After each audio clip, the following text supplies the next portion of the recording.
Leo nimeandaa kipindi na tutadiscuss, sababu tutadiscuss maisha ya kawaida ya mwanadamu na kipindi kinasema kwamba tabia zetu na madhara yake kiafya.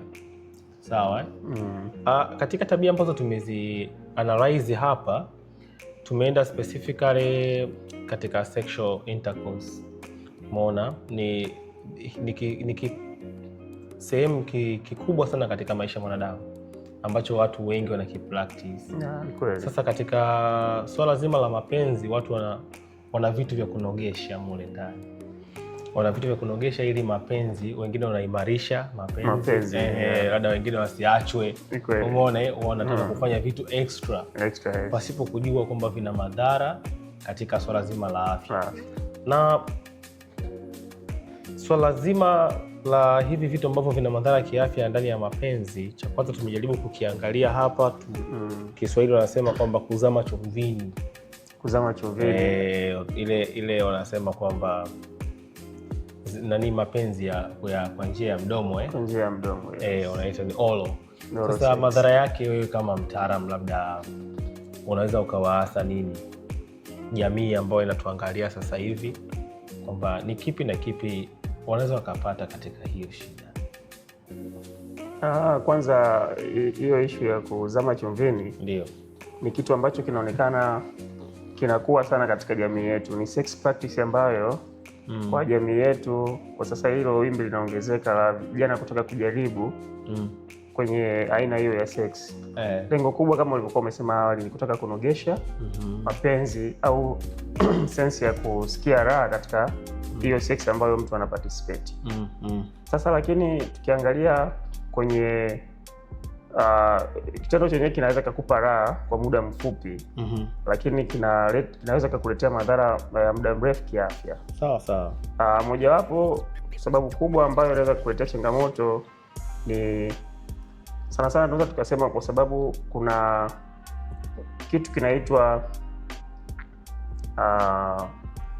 human papilloma virus au HPV virus. Hawa ni virus ambao kwa asilimia kubwa tunaweza tukapata kwa njia ya kujamiana kawaida au kwa njia pia ya sex. Kwa hiyo mtu anaweza kuwapata hao virus kwa njia hizo kuu.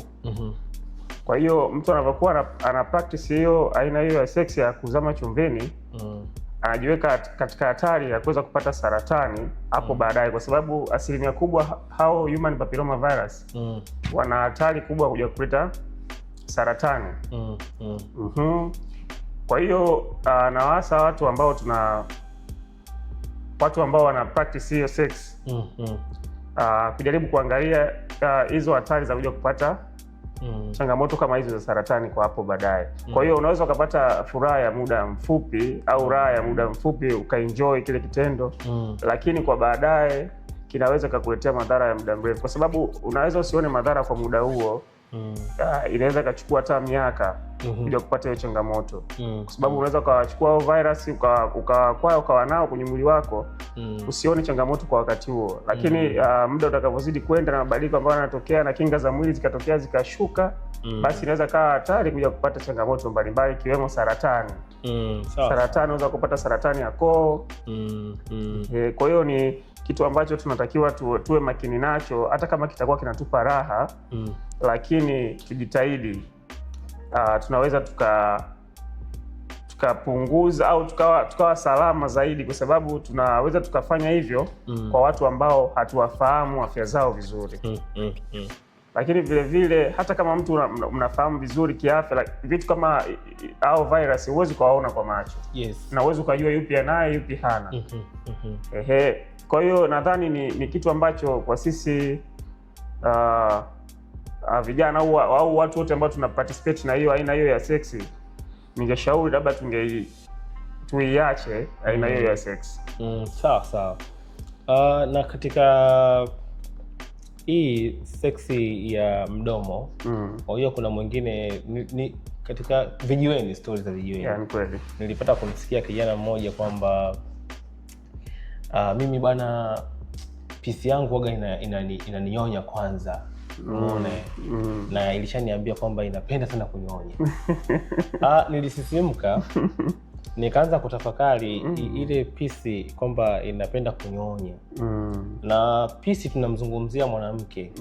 Nafikiri wanawake watakuwa wanatusikiliza sasa hivi. Sasa katika unapokuwa unamnyonya mwanaume uume wake, sio virus tu. Kuna fungus, kweli, kuna bakteria, kuna fungus, wanapataga fungus za midomo watu. Kweli.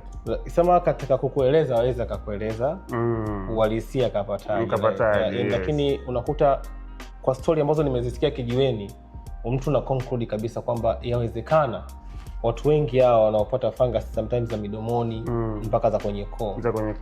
Wengi wanao practice hizi sex za kinywa. Kama mwanamke leo kamnyonya mtu fulani, kesho kaenda kumnyonya mtu fulani. Labda tungependa kuwaambia tu na wenye tabia hizo wanawake ya kuwa unaona ili umpe raha mpenzi wako lazima unyonye. Nafikiri afya tungeizingatia. Seksi inaozingatia afya nafikiri ni nzuri sana kwa maisha ya baadaye. Kabisa. Labda kama unala kuongezea tena hapo kwenye hiyo ya kuzama chumvini na kunyonyana uume ili kuongeza furaha za mapenzi, kama kuna hatari zingine watu wanaweza kuzipata, labda tungejaribu kushare nao zaidi, lakini tumeona kubwa ni hizo. Mtu unaweza kaenda hapo na saratani ya koo kwa baadaye hapo, umeona na wengine wanaweza kupata fungus za midomo, za kinywa, za makoo kweli, ambazo zinaweza zikamletea matatizo zaidi kiafya. Katika tabia nyingine ambayo tumeanalyze hapa, kuna watu wanafanya seksi kinyume na jinsia. Umeona, au tunasema kwamba mwanaume anashiriki seksi kinyume na maumbile na mwanaume mwenzake. Hii nayo kuna nini ambacho changamoto hapa watu wanaweza wakapata? Shida gani ambazo wanaweza wakazipata? Maybe hawajui au wanajua wameshakuwa addicted. Ni kipi ambazo watu hao wanaweza wakapata? Kitu ambacho wanaweza wakapata kutokana na kufanya sex kwa kinyume na maumbile. Kikubwa ambacho tunaweza tukapata, kwanza sex kinyume na maumbile ni sex ambayo ni hatari kwa afya, kwa sababu sehemu ambayo ipo natural, ambayo Mungu ameiumba ipo, ambayo tunaweza tukaitumia, ambayo Mungu amekuwekea wewe kama mwanadamu. Lakini tunapokuwa tunaenda kinyume na maumbile, kumbuka sehemu ile ambayo tunaitumia ya haja kubwa ni laini sana.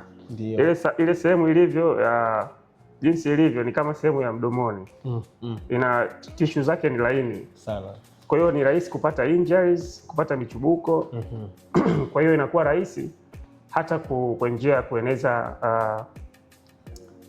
maambukizi hasa ya virus kama HIV, hata maambukizi mengine yanakuwa rahisi kupitia kwa njia hiyo, kwa sababu ile sehemu ni laini. Kwanza haina tunaita ute ambao unaweza ukalainisha wakati wa sex, ambao uko mbele ya kama kwenye uke. Kupo tofauti kabisa. Kwenye uke kuna ute. Kwa sababu ya lubrication na mchubuko inakuwa ni michache. Hata kama utatumia vilainishi, lakini bado sio salama kwa ile sehemu, kwa sababu kuna wakati itakuwa rahisi kuchubuka ile sehemu, na ambayo itakuwa rahisi kuambukiza kupata kama hivyo ni virus, ndio au bacterial infection, inakuwa ni rahisi kwa sababu ile sehemu jinsi ilivyokuwa imeumbwa. Labda kwa kuwadondoshea tu hapo katika kupractice sex ya kinyume na maumbile tunaita ni anal. Sawa, anal sex kama mtaalamu alivyosema, ile sehemu ni laini sana, inaweza kachubuka. Unaweza kupata virus katika sehemu ya nyuma ni rahisi sana kuliko mbele. Kabisa. Na virusi tunazungumzia hapa ni HIV. Yaani kupata HIV kwa sex ya kinyume na maumbile ni rahisi kuliko kupata HIV katika uke. Sasa na pia watu wengi waga wanajiuliza sana, huko unaitafuta huko ndipo ilipo UTI. unaipata UTI vizuri kabisa. Kwa hiyo kuna kolokolo ziko nyingi sana, sababu ile ni sehemu ya kutoa. Wewe unakwenda kuingia, unakuwa si salama kabisa, ingawa addictions zipo. Watu wanapata addiction kama anaweza kujaribu kufanya sex kinyume na maumbile, anaweza kupata addiction akazoea na kuacha na kuwa ni ngumu.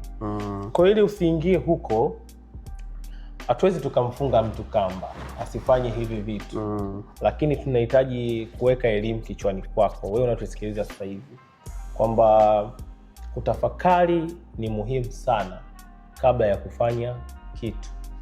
Ukisikiliza stories za vijiweni alafu ukaenda ku practice, kumbuka zile stories za vijiweni hazibebi maisha yako. Ya kinachobeba maisha yako ya baadaye ni wewe mwenyewe. So tupo hapa kukusanua kwamba hivi vitu ni vizuri sana. Lakini ni neno moja tu nataka niwaambie kwamba kuna vitu vya muhimu na kuna vitu vya lazima. Sawa? Ni muhimu kupata raha hii, lakini sio lazima. Kwamba usipofanya hivyo kitu utakufa. Hapana. Na ukiangalia na watu wengi hivi vitu wanavifanya kwa kujaribu, kwa kusikia maneno ya watu. Mtu anasikia bwana kitu fulani ukifanya kuna raha ya namna hii. Basi na yeye anataka ajaribu kufanya kile kitu, lakini kuna vitu vingine sio vya kujaribu. Yaani ukijaribu ukaingia ukashindwa kutoka. Kwa mfano kwenye hatari zaidi. Kwa mfano kama hii sex ya kinyume na maumbile. Hii ni kama madawa ya kulevya. Kabisa. Yaani kwa anayetusikiliza na kutuelewa, ashikilia hapo kwamba ni kama madawa ya kulevya. Ukijaribu seksi ya kinyume na maumbile, hauwezi ukaacha. Utahisi kufanya, utajisikia kufanya muda wowote na itakutumikisha. Kwa hiyo nadhani kwa leo tabia zetu na madhara yake kiafya, episode number 1 imeishia hapo. Mpaka session ijayo. Asante sana Dr. Clinton. Asante sana. Tutaandaa topics zingine kwa kuwapa elimu zaidi. Asante.